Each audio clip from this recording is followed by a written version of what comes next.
my initial reactions to the muzzle brake are it does a really good job in reducing that little bit of felt recoil that is in the KP9 and just flattens it out so that way you can stay on target much easier. The biggest benefit, however, is going to be that most of the gas is being released out through the front ports instead of coming out through the back into the shooter's face. So that is the biggest benefit of the muzzle brake, besides being able to mount a suppressor or any other muzzle device. This really tames out the recoil and makes the gas not so much of a problem.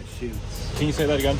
It's a lot more predictable, like you said, and it's more of a linear action when it shoots. It goes back instead of jumping. It's very, and it's a lot softer. I mean, it's a 9, like you said.